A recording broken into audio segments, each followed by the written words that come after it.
Ovo su priče naših ljudi koji nam dolaze iz dijaspore. Šta to znači dijaspora? Kako oni percipiraju dijasporu? Da li je to negativna ili pozitivna priča? Čut ćemo od njih u nastavku našeg razgovora.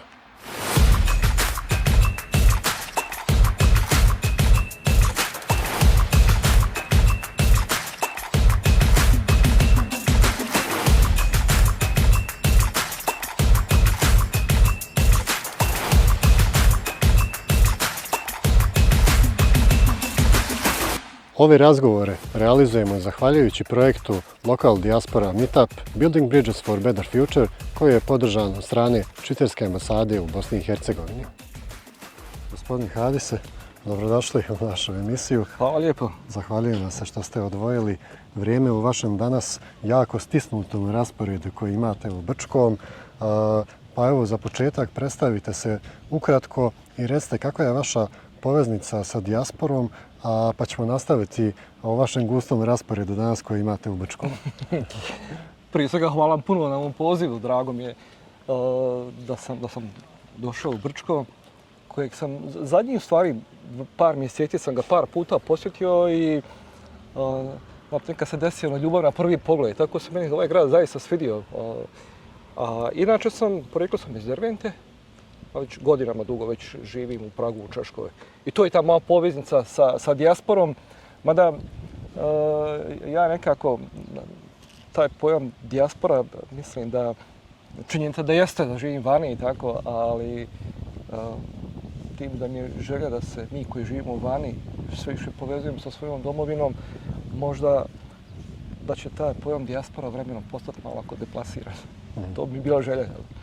Siguran sam da je ova emisija možda jedan dobar povod da razbijemo te neke stigme koje već su uvriježene u našem društvu i da prikažemo evo, zajedno i s vama i našim ostalim sagovornicima kako oni svako na svoj način doživljava dijaspor. Prvo, činjenica jeste da dobar dio populacije iz Bosne i Hercegovine žive vani, kako kažemo, dijaspora, ali taj animozitet koji se pojavi između nas koji smo vani i ljudi koji žive ovdje, ja mislim da treba to prebaciti u jedan onako praktičan mod. Mislim da Bosna i Hercegovina treba da bude svjesna koji je potencijal u njenoj dijaspori. To ja ću recimo jedan primjer navesti. Češka ima vrlo jaku emigracijsku tradiciju. Znači, još od Prvog svjetskog rata, Drugog svjetskog rata, nakon komunizma i tako dalje. I nakon pada komunizma 1989. godine, tadašnji predsjednik Havel je napravio nešto kao proglas ili jednu platformu koja je otprilike bila u stilu dragi naši zemljaci širom svijeta, komunizam je završio, stvara se nova država. Potrebni ste nam vi, vaše znanje, vaš kapital, vaši kontakti i šta vam Češka nudi? U principu nudi vam mogućnost da se realizujete. Dava vam uslove da investirate svoj kapital i znanje i da u ovu zemlju donesete nešto novo. Nevjerovatno koliko je to imalo stvarno efekta. Ja sjećam, samo su radili kolege moji na poslu koji su bili Česi, koji su treća generacija iz Kanade, koji su odlučili da se vrate u Češku. Velika je to stvar, znate, kad se pojave ljudi koji su ipak stekli neka znanja, iskustva, navike. Puno to daje vrijednost toj sredini. Ja se iskreno nadam da će to biti sudbina Bosne i Hercegovine. Znači, samo ovdje u principu najveći problem je politička stabilnost, a ostalo će doći. Jer vjerujem još uvijek mi koji živimo vani ipak njegujemo senzibilitet prema svojoj domovini. Trebalo bi to iskoristiti. Da li će nam trebati određena promjena političkog sistema u potpunom smislu da se to desi kao u Češkoj 1989. godine ili je moguće možda nekim sitnim koracima postići to što je Češka postigla vraćanjem svoje dijaspore u maticu? Ja mislim da prije svega treba promijeniti sistem vrijednosti, ne politiku. Znači, trebalo bi ovdje promijeniti svijest i sistem vrijednosti. Nekad mi je žao kad vidim ovdje koliko progres u principu nije motivacija ljudima. Koliko je više nekakva politička prepucavanja, nekakve pod navodnicima, rovska borba stavova i tako da, koliko više ljudima daje značaj nego zaista nešto što treba društvo da pomjera naprijed. Mislim čak da se te stvari mogu promijeniti vrlo lako i vrlo brzo. Ja sam svjestan recimo koji potencijal ima ova zemlja, koji Brčko kao grad ima potencijal. To je milion ideja mi se u glavi vrti kad prođem i kažem šta bi se sve ovdje moglo uraditi. Ali znate kako kažu da kapital ima srce, kako kažu, snagu lava, ali srce zeca. To bi trebalo se promijeniti. Kažu, opet se vratim na što rekao na početku, treba promijeniti sistem vrijednosti, treba promijeniti prioritete. Taj sistem vrijednosti i ti prioriteti treba da mijenjaju i politički narativ. Jer da politika ne bude ta koja diktira razvoj društva, nego ono što zovemo građansko društvo, potreba građana za pomjeranjem, za razvoja, da to bude ono šta politika kao servis i služba građanima treba da realizuje. Kako promijeniti to? Ja nisam političar, niti imam uopšte takve ambicije, ali nemam, što kažu, keca u rukavu, kažem to i to. A možda za početak trebali bi napraviti jedan bitan korak. To je prebaciti se iz prošlosti. Ako ne u budućnost, barem u sadašnjost. Mi živimo vrijeme vrlo intenzivne tehnološke revolucije koja donosi promjene vjerojatno veće nego što su u istoriji donosile promjene kada se pojavila motori sa unutrašnjim sagorevanjem, električni motori i tako dalje. Vrijeme trenutno kako je digitalizacije, vještačke inteligencije, totalno pomjera cijelu filozofiju čovječanstva, bi rekao. Onaj ko propusti tu šansu sada ostaće ne na repu nekakvog globalnog razvoja, nego će ostati negdje u nekakvoj rupi dole, čak ni rep neće izaći. To mislim da je vrlo bitno. Naravno, vidim i ovdje se promjene dešavaju i to, ali trebamo zakopati prošlost. Na prošlost treba gledati sa distance, treba gledati sa nekakvim dignitetom. Naravno, to je čovjek ne može zaboraviti, ne treba ono što je naša istorija je sastavni dio našeg nekakvog identiteta, ok, ali ne smije to biti primarno, ne smije to biti prioritet. Da, treba, ali tek kad omogućimo da se i društvo, i narodi, i generacije pomjeraju nekakvom prosperitetu. Kako vam djeluje Bosna i Hercegovina sad u ovom civilizacijskom momentu promjene i poslovne strukture i strukture, da kažemo, odnosa među ljudima, govori naravno u kontekstu vještačke inteligencije, da li ćemo mi nastaviti ovaj trend izvoza naših mozgova, tako da kažem, ili ipak Bosna i Hercegovina ima mogućnost da uzme jedan dio kolača, možda mali, ali ipak da bude u tom dijelu, da bude za stolom jednostavno. Pa mislim, tamo s one strane Save, tamo je Evropska unija. To znači da prvo taj geografski ili geopolitički položaj Bosne i Hercegovine sam o sebe upućuje na to da pripadamo nekakvom civilizacijskom krugu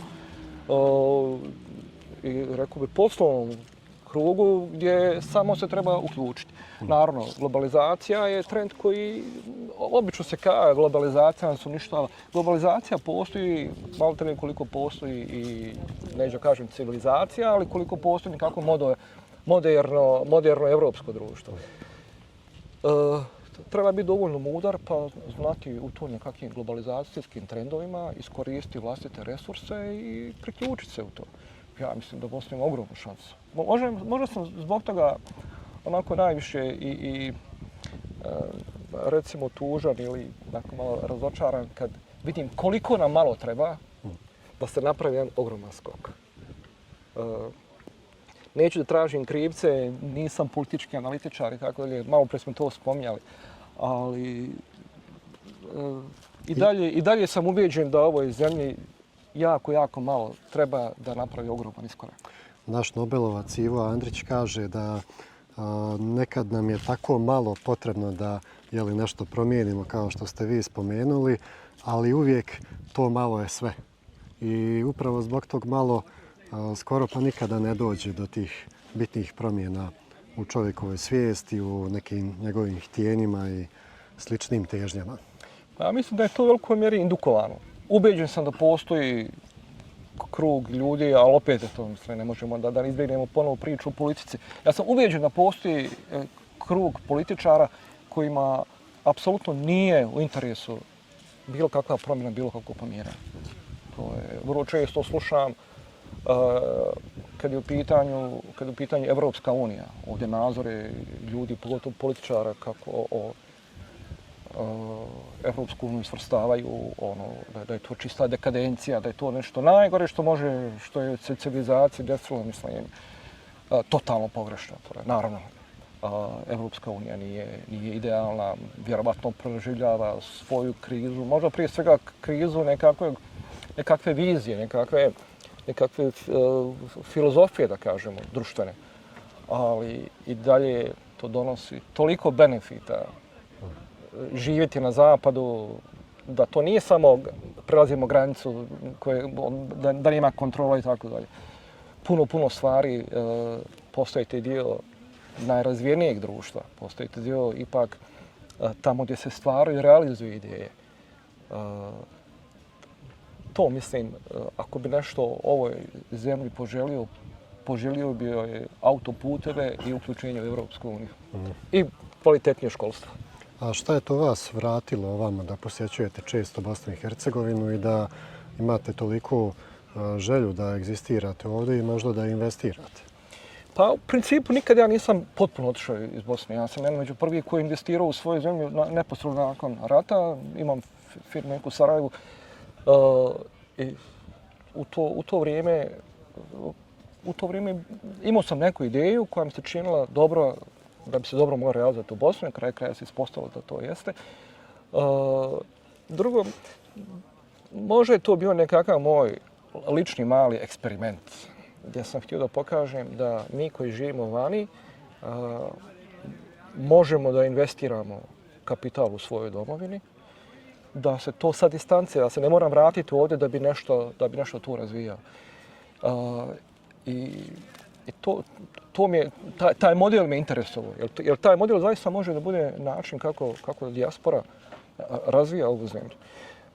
Druga stvar, ja da rješavam nekakvu demografsku strategiju Bosne i Hercegovine, sigurno bi vodio računa o tome da moja generacija polako stasava do onoga vremena penzije i tako dalje, ili da kažem već onoga manje produktivnog životnog perioda, a Bosna nudi toliko toga, pristojan, stabilan, komforan život. Trebalo bi s tim poraditi malo, znači naravno, više je to nekakve individualne inicijative, ali negdje bih u strategiji upravo uveo to kako privući naše ljude koji su vani, nemaju namjeru da svoju starost i kosti ostaju u tuđini, što je na kraju kraja i moj slučaj, ali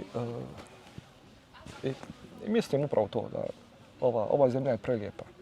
To je nekad možda ni sami nismo svjesni šta imamo. To je, kako je to Neil Armstrong rekao kad se vratio sa misije na mjesec, kad su ga pitali šta mu se najviše svidjelo na tom putovanju. On je rekao, spozna kako je planeta Zemlja prelijepa. Što će reći, nekada se neke stvari sa distance puno bolje vide odavde. Spomenuli ste malo prije, evo, kad je naš prvi čovjek u svemiru vidio, kad su ga pitali šta je dakle najljepše mu bilo u svemiru, on je rekao pogledaj na planetu Zemlju. Ja spoznaje kako planeta Zemlja lijepa. Sad možemo povući paralelu.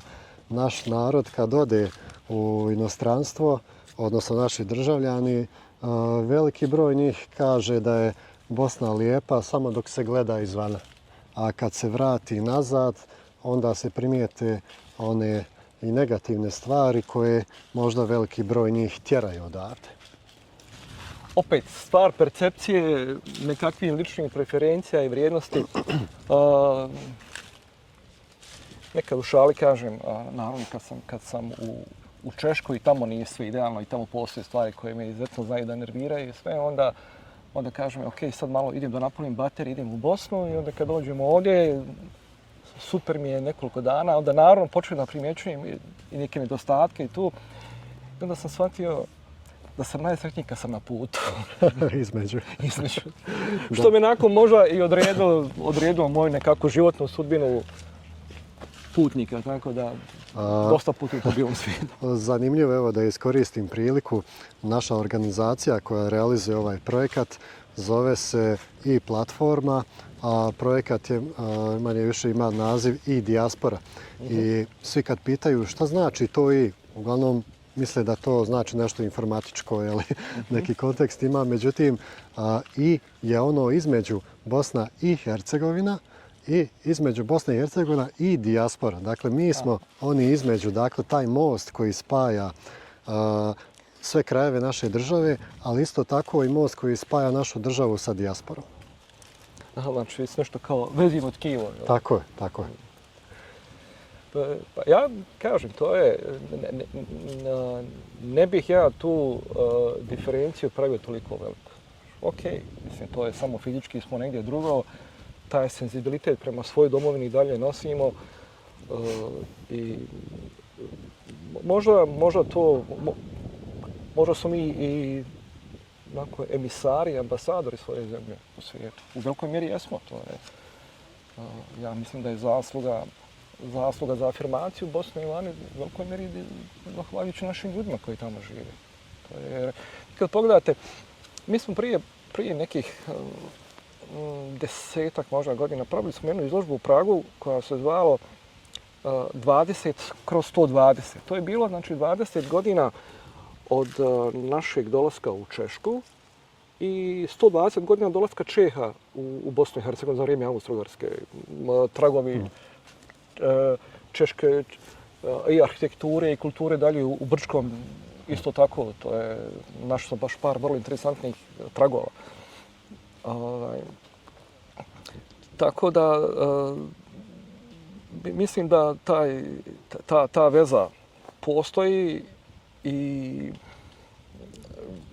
pogotovo kad smo napravili tu izložbu, stvari shvatili smo, htjeli smo pokažem fotografije naše djece koja su se ili rodila u Pragu ili su kao bebe došli za vrijeme rata. Onda najedno kad smo vidjeli da imamo naša djeca koja su izrasle u vrlo korisne članove češkog društva. Znači i sportisti, i naučnici, i menadžeri, i u akademskoj sferi, u svim mogućim, kažem, wow, mislim, to ipak negdje u sebi nosi taj svoj balkanski, bosanski background. Velika je to stvar. Velika je to stvar i na kraju kraja veliki to je potencijal.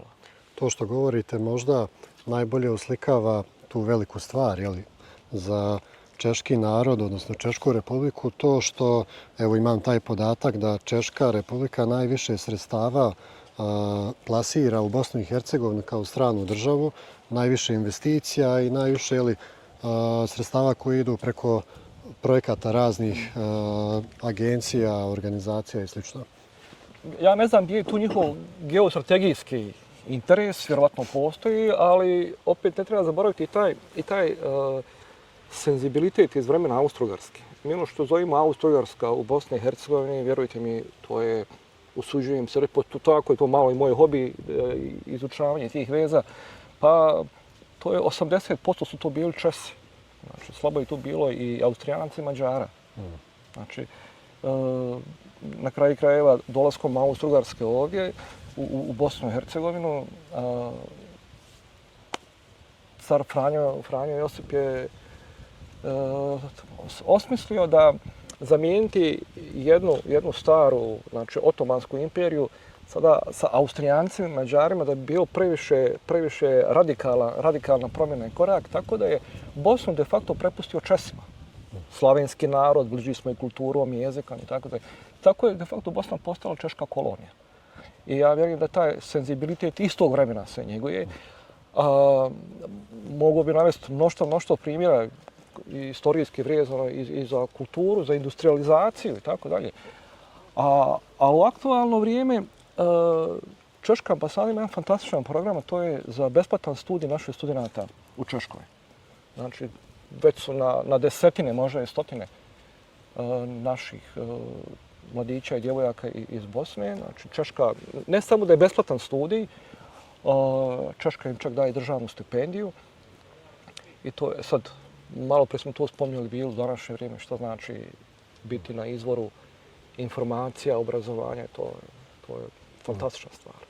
Sad ću u ovom zadnjem dijelu našeg razgovora da se vratim na početak i da vas pitam šta vas to dovodi u Brčko? Pa, prije svega, stekao sam ovdje fantastične prijatelje. To je možda i glavni motiv. A pored toga, aktualno, ja sam prije mjesec dana imao, malo više, imao sam izložbu fotografija. Fotografijom se bavim, pisanjem, dosta putujem po cijelom svijetu, planinarim, tako da sam to nekako sve objedinio. Otprilike prije nekih godinu dana izašao je moj roman kojeg sam prvobitno pisao na češkom, izašao je prijevod na naš jezik, a danas je u biblioteci u Brčkom promocija za brčansku publiku. Otkrite nam samo kratki kroki možda o vašem romanu, o čemu ste to pisali, evo da zainteresuju možda naše gledalce. Roman je, da kažem, autobiografskog profila, naravno pokriva vrijeme neposredno prije početka rata, vrijeme rata u Bosni i Hercegovini, ali puno više sam akcent stavio na taj život nakon dolaska u Prag. Možda glavni light motiv romana, a to se uklapa i u koncept cijelog vašeg projekta, to je upravo to traganje za vlastitim identitetom.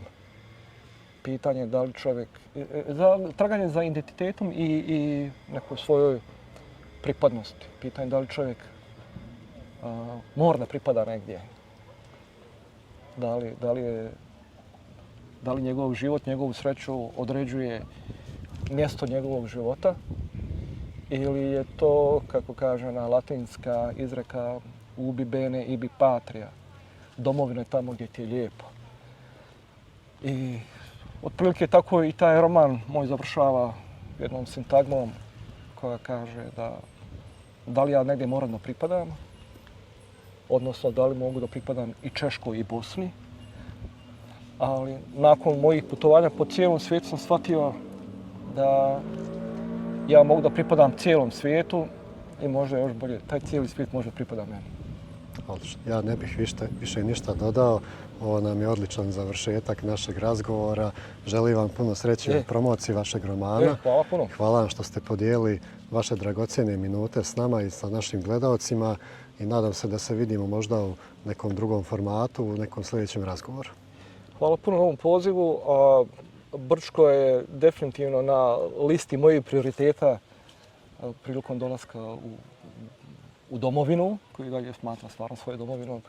I vama i vašim gledalcima želim puno sreće. Hvala vam svemu. Hvala dragi gledalci na gledanju i vidimo se u još jednoj epizodi s kojom završavamo naš serijal. Nadam se da ste uživali. Lijep pozdrav svima.